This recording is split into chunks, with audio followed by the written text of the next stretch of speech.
the billionaire class and Wall Street and say, you know what? Your greed is destroying this country. And you know what? We're going to take you on. Maybe we should look at why the rich are getting much richer, the power of Wall Street. Maybe we should try to create an economy that works for all rather than just trying to divide us up. Who are we kidding?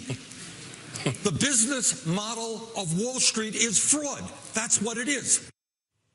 Those were just a few examples of the language Senator Bernie Sanders has used over the years to build his reputation as a politician who will take on the entrenched Washington and Wall Street classes. But now, in an ironic twist, Sanders and his wife are reportedly under federal investigation for bank fraud.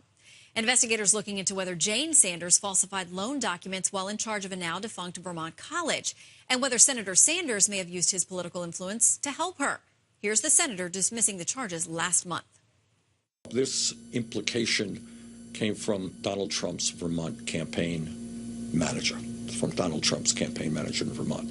Let me leave it at that because it wouldn't be improper at this point for me to say anything more. You've previously said it was nonsense. Yes, it is nonsense. But now that there is a process going on, which was initiated by Trump's campaign manager, somebody who does this all of the time has gone after a number of Democrats and progressives in the state. It would be improper at this point for me to add any more to that.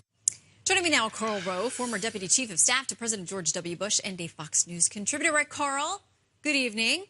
Good evening. How are you? Everyone is innocent until proven guilty, but I'll let you weigh in on what many people see as very interesting. Well, it sounds a little stinky.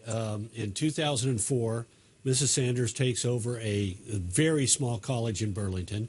By 2006, she announces with 156 students at the college that she's going to undertake a $6 million effort to grow the campus. Well, it never materializes. She gets in a battle with the faculty. Some of the faculty members leave. By 2010, she announces that she's going to move the college from downtown Burlington to 33 acres right on the lakefront north of town that she's going to buy from the Catholic Church for $10 million.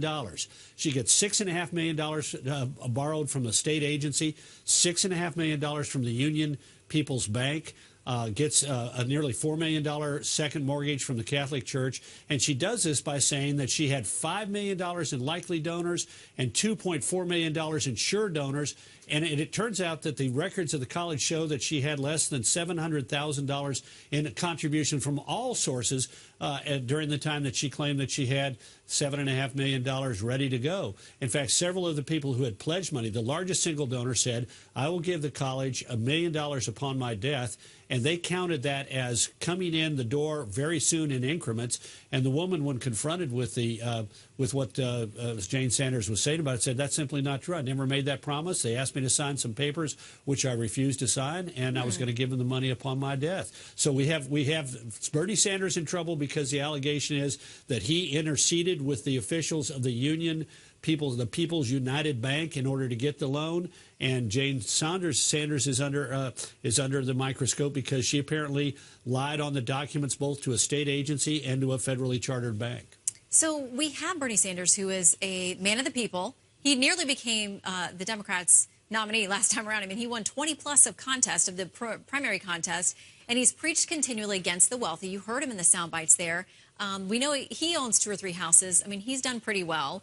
But yet he continues to connect with young people and others who are disaffected who say he is fighting for us. Yeah.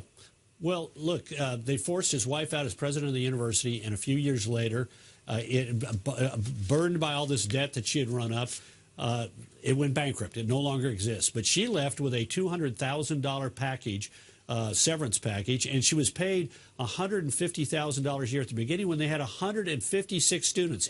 Virtually every one of those students paid $1,000 in tuition in order to pay her salary. And she was just one of a number of officials and teachers with the college. So, look, we don't know where this is going to go, but to dismiss this by saying these issues were raised by a respected lawyer who happened to be the Trump state chairman, I think is disingenuous on the part of Senator Sanders. Well, there is definitely that political angle to this. So we'll now watch as everybody gets their day in court and a chance to defend and explain their actions. Karl Rove, thank you very much. Good to see you tonight. You bet. Thanks for having me.